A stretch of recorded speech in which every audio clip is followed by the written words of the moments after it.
If she treats you like an option, it's because you've been acting like one. The moment you realize you're competing for someone's attention, the dynamic is already broken. Not because you're unworthy, but because attraction cannot survive in a position of emotional inequality. The second you feel like you're one of many, like you're waiting in line for replies, like your effort is higher than hers, you've stepped into a role that kills desire and self respect at the same time. Most people make the same mistake here. They try harder, they text more, they explain more, they show more effort, more patience, more availability. They think if they just prove their value, they'll move from being an option to being the choice. But psychologically, the opposite happens. The more you compete, the less valuable you appear. Not because effort is bad, but because unreciprocated effort signals low emotional leverage. Attraction is built on mutual interest, not persuasion. The moment you feel like you're auditioning, you're no longer in a connection, you're in a performance. And performances are exhausting. You start monitoring your messages, overthinking your responses, waiting for signs, adjusting your behavior to keep her interested. That's not connection, that's emotional dependency.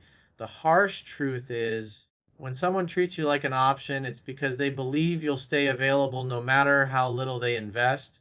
They feel safe putting you on the back burner because you've shown them you won't walk away, not intentionally, but through your consistency, your patience, your willingness to tolerate emotional imbalance. This is where power actually begins the moment you stop competing, not with anger, not with ultimatums, not with dramatic exits, but with calm detachment. You simply remove yourself from the competition. You stop chasing attention. You stop waiting for replies.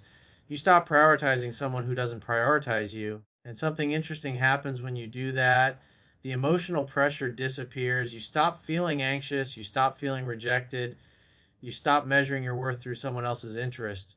Because now your self respect is no longer dependent on being chosen. Competing for attention places you beneath her emotionally. Walking away places you beside yourself. And that's a shift.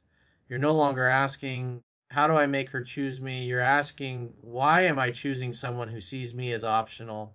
This is not about ego, it's about alignment. It's about understanding that real attraction is reciprocal. You don't need to fight for interest that's genuine. You don't need to prove yourself to someone who's already invested. And the moment you find yourself competing, you're in the wrong situation with the wrong person. So, the first way to handle someone who treats you like an option is simple but uncomfortable. Stop competing, even if it means letting go of someone you want. Because being alone is always better than being second choice. Once you stop competing, the next shift is even more subtle, and this is where most people get it wrong. They think pulling back emotionally means becoming cold, distant, or playing games. But real power doesn't come from pretending you don't care. It comes from genuinely caring less about outcomes you can't control. Pulling back emotionally is not about disappearing dramatically or making a big statement. It's about quietly reducing your emotional investment. You stop centering your day around her responses. You stop rearranging your schedule to fit her availability. You stop giving priority to someone who gives you leftovers, not out of anger, but out of self respect. This is important because emotional overinvestment creates imbalance. When you care more, you lose leverage. When you invest more, you feel more anxiety. When you attach faster, you become more dependent on external validation. And the person who is less emotionally invested always holds more psychological power in the dynamic. But here's the key: you don't need to confront her about it. You don't need to say, you're treating me like an option. You don't need to demand clarity or reassurance. Those conversations almost always backfire because they come from a position of insecurity, not strength. They communicate that you're trying to negotiate your position instead of owning it. Real emotional pullback is internal. It's you deciding that your energy is valuable. It's you choosing to respond slower, invest less, and shift your focus back to your own life. You don't disappear, you don't ignore, you simply stop over giving. And this shift is powerful because it changes the dynamic without conflict. She feels the difference immediately, even if she can't explain it. Your energy is no longer reaching for her. You're no longer chasing. You're no longer trying to impress. You're just present, but not attached. This creates psychological tension in a healthy way.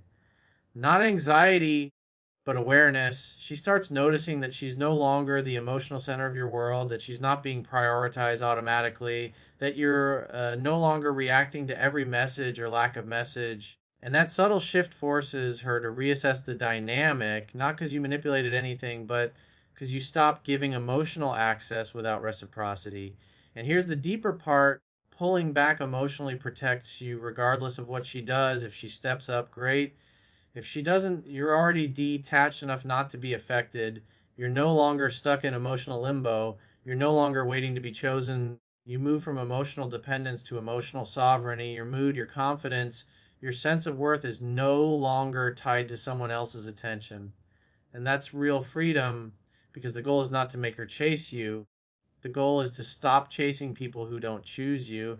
And the moment you pull back emotionally, you take your power back without saying a word. One of the biggest traps people fall into when they feel treated like an option is listening to words instead of watching behavior. Promises sound good, compliments feel nice, explanations can be convincing, but none of that means anything if the actions don't match. Real intention is always revealed through consistency, not conversation. When someone says they care about you but only reaches out when it's convenient, when they say they're busy but somehow always have time for other things, when they talk about wanting something serious but their effort is random and unpredictable, that's not mixed signals, that's clear signals being ignored. This is where emotional maturity comes in. Instead of trying to decode messages, analyze tone, or interpret excuses, you simply observe patterns. How often do they initiate? How reliable are they? Do they make plans and follow through? Do they invest in you when there's nothing to gain? Behavior never lies because it reflects priority. And here's the uncomfortable truth: people treat you exactly how you allow them to. Not because they're bad, because boundaries define behavior. If you keep giving full access to your time, attention, and emotional energy to someone who gives you half effort, you're teaching them that minimal investment is enough. Matching energy doesn't mean being petty or cold. It means being aligned with reality. If her effort is inconsistent, your effort should be measured. If her communication is occasional, yours should be calm and non dependent. You don't punish, you adjust. This is powerful because it removes you from emotional fantasy and places you in emotional truth. You stop chasing potential and start responding to what actually exists. You stop investing in what she says she might become and start evaluating what she is right now. And something interesting happens when you do this. The emotional illusion breaks. You're no longer attached to hope, you're attached to evidence. And evidence creates clarity. Clarity leads to emotional safety. You're no longer guessing where you stand. You're no longer waiting for validation. You're simply responding to what's real, and that makes you calm, grounded, and less reactive. Most people stay stuck because they argue with reality. They believe words over actions. They trust intentions over patterns. They hold on to stories instead of facts. And that keeps them emotionally trapped in situations where they're being treated as optional. But once you start matching energy, you stop negotiating your worth. You don't need to confront, you don't need to explain. You just let the dynamic reveal itself. If she steps up, the connection grows naturally. If she doesn't, the connection fades without drama. Either way, you win because you're no longer emotionally investing in imbalance. Because real confidence isn't about being chosen, it's about choosing situations that choose you back. Another crucial shift when dealing with someone who treats you like an option is learning how to remove emotional urgency from your behavior. Urgency is what makes you reply instantly, over explain your intentions, tolerate disrespect, and accept breadcrumbs just to keep the connection alive. And the more urgent you appear, the less valuable you become in the other person's eyes, not because you're not worthy, but because urgency signals emotional dependence. When someone senses that you're afraid to lose them, they unconsciously feel they can afford to give less. They don't need to show up fully because you're already showing up for both of you. This creates a power imbalance, and that imbalance is exactly what keeps you stuck in the role of an option instead of a priority. Removing urgency doesn't mean playing games or pretending not to care. It means slowing your emotional pace down to match reality. It means responding instead of reacting. It means letting silence exist without rushing to fill it. It means being okay with not knowing what's going to happen next. This is uncomfortable at first because most people confuse emotional control with emotional suppression. They think they don't express everything immediately, they're being fake. But emotional control is actually emotional strength. It's the ability to feel without being controlled by what you feel. When you remove urgency, you stop chasing reassurance. You stop seeking constant clarity.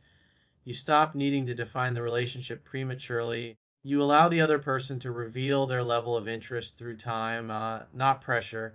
And here's the paradox: the less you try to secure someone emotionally, the more space you give them to actually choose you freely. Desire grows in freedom, not in emotional tension. People don't value what feels guaranteed, they value what feels earned and respected. Urgency also keeps you focused on the outcome instead of the process. You start thinking in terms of, will she stay? Instead of, is this dynamic actually healthy for me? And that's dangerous because you can stay in emotionally draining situations just to avoid the discomfort of uncertainty. But when you release urgency, you reclaim your emotional center. You stop making decisions from fear. You start making them from self respect. You become less concerned with being liked and more concerned with being aligned. This shift changes your entire presence. Your tone becomes calmer. Your energy becomes steadier. Your attention becomes selective. And people feel that. They sense that you're not trying to convince them of your value. You're simply living it. And once you reach that state, something fundamental changes. You no longer chase connection, you allow connection.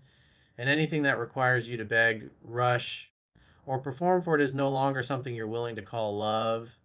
At a certain point, the real shift isn't about what she does anymore, it's about what you tolerate. When someone treats you like an option, the deepest problem isn't their behavior, it's the standards you've unconsciously set for how you allow yourself to be treated. Because every time you accept inconsistency, mixed signals, emotional distance, or last minute attention, you are silently teaching the other person what level of effort is enough to keep you around. And most people don't realize this, but boundaries are not rules you announce, they are decisions you enforce. You don't need speeches, ultimatums, or emotional confrontations. The strongest boundary is simply the one you live by. If someone cancels repeatedly, you stop prioritizing them. If someone only reaches out when it's convenient, you stop being available on demand. If someone keeps you emotionally uncertain, you stop investing emotional energy. This is where many people get stuck because they think boundaries will push the person away. But what actually pushes people away is neediness, resentment, and silent self betrayal. Boundaries don't repel healthy people, they repel people who only want access to you without responsibility. When you raise your standards internally, something powerful happens. You stop asking, how do I make her choose me? And start asking, does her behavior align with what I want in my life? And that question alone shifts you from being reactive to being selective. Being selective is the opposite of being an option. Options wait to be chosen. Selective people choose, they observe, they assess. They don't rush emotional commitment just because attention feels good. They look at consistency, effort, emotional presence, and respect. And here's the part most people overlook: your nervous system must match your standards. You can say you want better, but if you emotionally crave chaos, unpredictability, or validation, you will keep accepting low effort because it feels familiar.